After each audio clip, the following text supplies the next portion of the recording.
You're my only friend.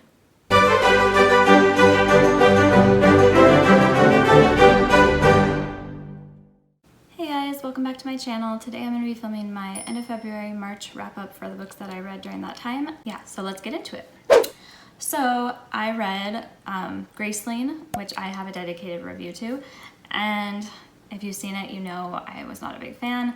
This book didn't work for me on a lot of levels, but mainly the main character, Katza.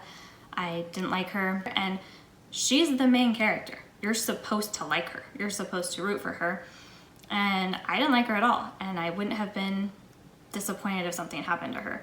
So, not for me.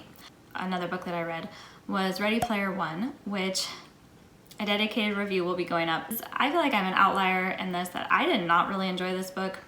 I felt like it was kind of boring, and I realize I'm probably not the target demographic for this book, but I'm in the right age range to remember some of the 80s references. I would say this book was not bad at all. It's entertaining, it's fun, but it's the second time I've read it, and the stakes for the virtual world just were not enough for me. It wasn't enough for me to justify the actions that are taken by some of the characters and some of the things that happen.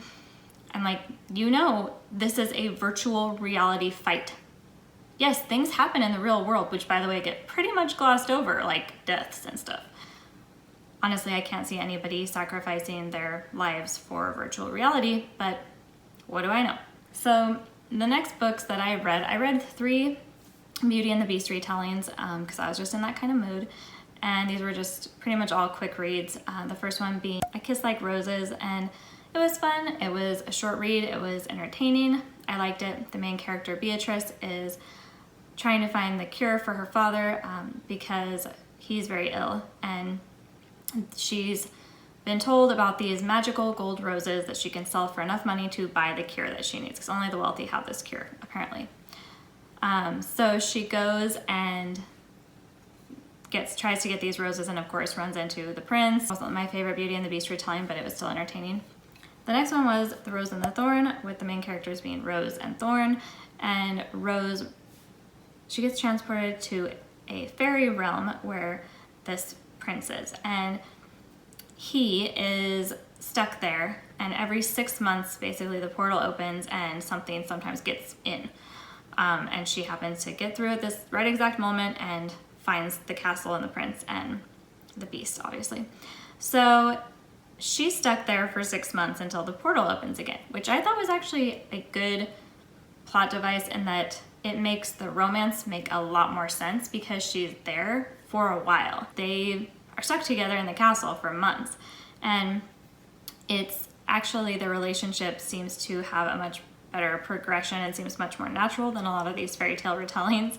So I appreciate that, and I thought the whole evil fairy queen who had cursed him and was coming back, it was all entertaining. So the last one that I read was So Sweet, which I did not like, and I talked about in my Beauty and the Beast retellings, and it just didn't work for me. It was such a convoluted plot with a big cliffhanger ending. There was a completely unnecessary, what I would say, rape scene that was written about with no gravity, there's nothing that happened because of it. It was never dealt with, and I did not like that. If you're gonna have that in the story, then it needs to be dealt with seriously, and you can't just kind of have it be a plot device to get the main character pregnant. That's gross. Just stop with that. The next book that I read was Of Blood and Deceit, and this one was really good. I enjoyed it. It was about Ileana, who is the niece of the king of one of the 2 main countries, and he tells her, hey, I'm gonna set you up with the king of the other country, and you're gonna marry him and, you know, set this up. And she, of course, is like, no, how about no? And runs away, and unfortunately for her, she lands right in the king's clutches and is in his dungeon when we first meet her. So, of course, the king's brother, Prince Castile, which I hope that's how you say it, knows who she is the whole time and lets her out, and they form kind of an alliance. And then it's, you know, you find out that all of this other stuff doesn't really matter because the Wraith Queen is going to come back and the 2 kingdoms need to unite no matter what, because she's going to wipe everybody out. So I really did enjoy this book. I felt like it was a good first book for the series, and I will continue to read the series because I'm interested. So I read the first 2 books in the Hall of Blood and Mercy series, which were Magic Forge and Magic Redeemed, I believe, by K.M. Shea, and I like both those books. I'm super excited for the last one that comes out in April. I really enjoy Hazel, who's the main character, but Killian, who is the vampire in the story, it's an urban fantasy, I really like.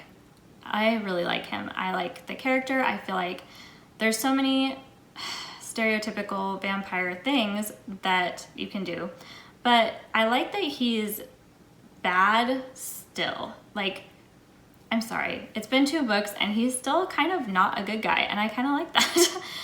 I like that it wasn't like, oh, he saw her and there was an insta-love. This series is just fun, enjoyable, lots of humor. It's an urban fantasy. I am super excited, like I said, for the next book. So I'll continue reading this series, and I highly recommend it. So I also read Huntress. Huntress is the first book in the Afterlife series, and it's about a girl who dies and becomes a demon hunter slayer. Because I don't know why. This is a really interesting Christian fiction that I was not really getting behind, because I kept saying to myself, can that happen in heaven? Isn't she in heaven? Why would that happen in heaven? Can you get hurt in heaven? Can you cut yourself? I don't know. This seemed weird to me.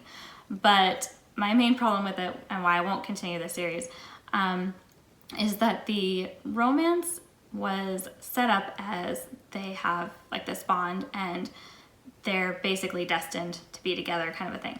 Which, of course, this is the first book, so that's not going to continue because reasons. And I just didn't like it. It felt very cliche, so that one just didn't work. I reread Jane Eyre just for fun because I really like that book. And I know Mr. Rochester is not everybody's favorite. I enjoy his character. I like Jane Eyre. I love the character of Jane Eyre, but I also really do appreciate the story. As far as a gothic romance goes, I feel like she really does the best job of making the hero a hero at the end. I mean, not that he's a hero, but like, he's likable at the end. He's had a really hard time and he's not a saint, but I can get past that because he goes through a lot. And I'm not saying like, oh, it excuses his behavior, because it doesn't. But also Jane picks him at the end. Like, who are we to tell Jane, hey, you shouldn't have picked him? Like, she's in love with him, and good for her. Like, she's rich at the end. She can have whoever she wants. I mean, not rich, but for those times. She's a independent woman, and she can go off and be on her own, but she wants to be with him. And at that time, he's half blind and lost his arm, and it's not like she's marrying him for the wealth and prestige at that point. She can just pick whoever she wants, and she picks him, and I respect that. You can have whoever you want, Jane. So those are the books that I read in March and the end of February, and I hope that you enjoy this video, and if you did, like and subscribe, and hopefully we can chat more about books in the comments.